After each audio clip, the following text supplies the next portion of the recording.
Hello guys, আসসালামু আলাইকুম। আশা করি সবাই সুস্থ আছেন এবং ভালো আছেন।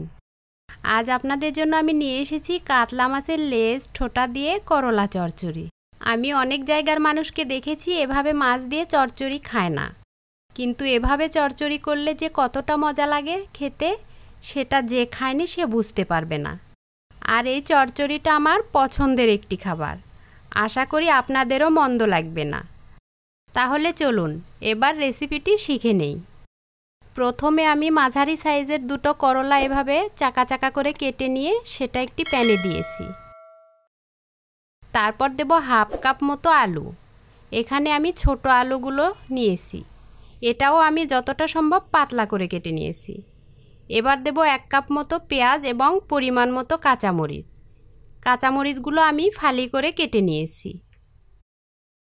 এরপর দেব 1 চামচ লবণ, 1 চামচ হলুদ গুঁড়া, হাফ চামচ আস্ত জিরা, 1 চামচ আদা রসুন বাটা। পরিমাণ মতো তেল দিয়ে এবার হাত দিয়ে সুন্দর করে চচ্চড়িটা মাখিয়ে নেব।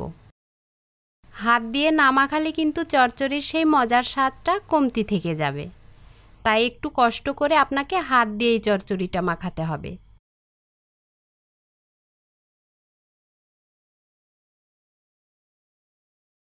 এবার দেব পরিষ্কার করে ধুয়ে রাখা মাছ। এই মাছটা দিয়ে আমি আবারও একটু হালকা হাতে চচ্চড়িটা মাখিয়ে দেব, যেন মাছের গায়ে তেল মশলাটা ভালোভাবে লেগে যায়।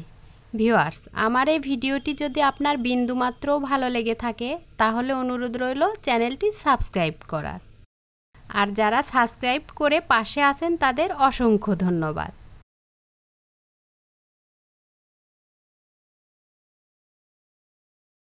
মাখানো হলে এবার আমার হাতটি ধুয়ে একটু পানি দেব।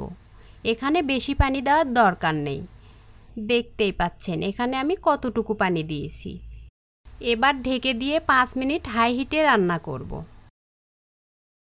5 মিনিট পর ঢাকনাটি তুলে এবার এর ভেতর দেব রাঁধুনির পাতা।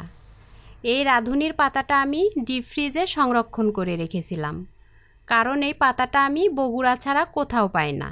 এবার দেব ডিপ ফ্রিজে সংরক্ষণ করে রাখা টমেটো।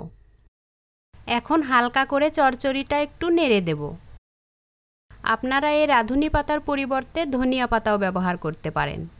আবার অনেকে আছেন ধনিয়া পাতা পছন্দ করেন না, তারা ধনিয়া পাতা ব্যবহার না করলেও হবে। তারপর চুলার হিটটা কমিয়ে ঢাকনা দিয়ে ঢেকে আবারও রান্না করব। এবার চেষ্টা করব সাবধানে চচ্চড়িটা উল্টিয়ে দিতে, যেন মাছগুলো ভেঙে না যায়। এই চচ্চড়ি অবশ্য লাকড়ির চুলাতেই বেশি মজা হয়। আপনাদের কারো যদি সুযোগ থাকে তাহলে লাকড়ির চুলাতেই রান্না করতে চেষ্টা করবেন, তাহলে চচ্চড়িতে একটু বেশিই মজা পাবেন।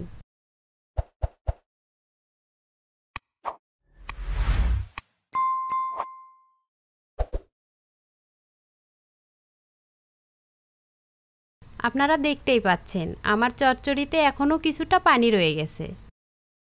এবার আবারও ঢেকে চচ্চড়ির পানিটা না শুকানো পর্যন্ত রান্না করব। দেখুন আমার চচ্চড়ির পানিটা শুকিয়ে গিয়েছে। এবার আমার রান্নাটা কমপ্লিট। এখন সার্ভিংয়ের জন্য একটি বাটিতে তুলে নেব।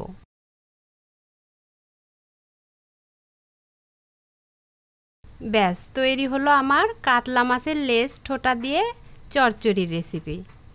এটা যে কোনো মাছ দিয়েই রান্না করে খেতে পারেন। এই চচ্চড়িটা কিন্তু খেতে অনেক মজার হয়, তাই একবার হলেও বাসায় বানিয়ে খেয়ে দেখুন। আশা করি খুব ভালো লাগবে।